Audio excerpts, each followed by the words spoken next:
ৰাইজৰ জনসাধাৰণে অসম বিধান পৰিষদ গঠনৰ তীব্ৰ বিৰোধিতা কৰাৰ স্বত্তেও চৰকাৰ নিজৰ সিদ্ধান্ত অটল হৈ আছে।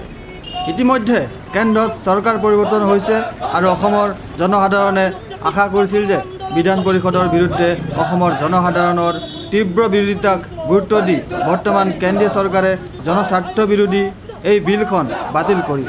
কিন্তু লক্ষ্য কৰা গ'ল যে চৰকাৰৰ দলীয় ৰঙৰ পৰিৱৰ্তন হ'লেও জনবিৰোধী চৰিত্ৰৰ কোনো পৰিৱৰ্তন দেখা নাই।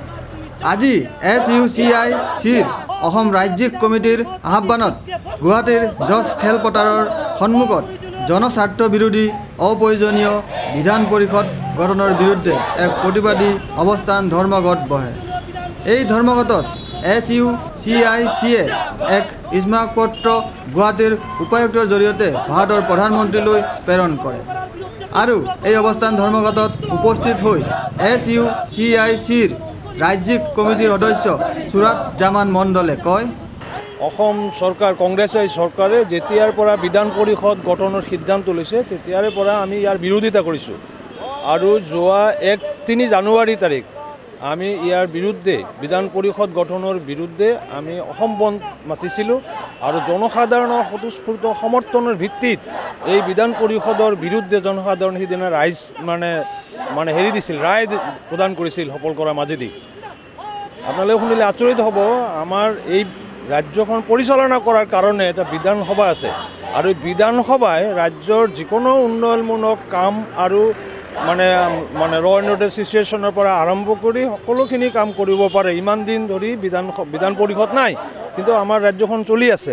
কিন্তু আমাৰ এই চৰকাৰে আমাৰ ৰাজ্যৰ হাজাৰ এটা সমস্যা, বানপানীৰ সমস্যা, গৰাখহনীয়াৰ সমস্যা, নিবনুৱা সমস্যা, শিক্ষা স্বাস্থ্যৰ সমস্যা, এইবিলাক সমস্যা সমাধান কৰাৰ কাৰণে যি আঁচনি চৰকাৰ গ্ৰহণ কৰিব লাগে চৰকাৰ এইবিলাক নকৰি পেলাই জনবিৰোধী 42জনীয়া সদস্যৰে এটা বিধান পৰিষদ গঠন কৰি জনসাধাৰণৰ কষ্টৰে অৰ্জিত ধন তাৰে দি এই ৰাজনৈতিক কিছুমান দালাল লিডাৰ পোহপাল দিয়াৰ কাৰণে এটা ব্যৱস্থা কৰিছে।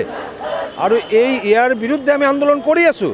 গতিকে আমি চৰকাৰৰ ওচৰত দাবী জনাইছোঁ যে এই বিধান পৰিষদৰ কোনো প্ৰয়োজনীয়তা নাই। গতিকে জনসাধাৰণে টকা কিছুমান ৰাজনৈতিক নেতা পোহপাল দিয়াৰ কাৰণে সেই টকা খৰচ কৰিব নোৱাৰে, এইটো অনৈতিক। গতিকে আমি দাবী কৰিছোঁ এই বিধান পৰিষদ গঠন কৰিব নালাগে আৰু সেই টকাৰে বানপানীৰ সমস্যা, গৰাখহনীয়াৰ সমস্যা আৰু ইয়াত বেকাৰ সমস্যা সমাধানৰ কাৰণে শিল্প উদ্যোগ গঢ়ি তোলা, সেইবিলাক কাম যাতে চৰকাৰ কৰে সেই দাবী লৈয়ে আজি আমি ইয়াতে অৱস্থান ধৰ্মঘট কাৰ্যসূচী আমি লৈছোঁ। Video' journalist Sushanta Das, Sentinel News, Guwahati.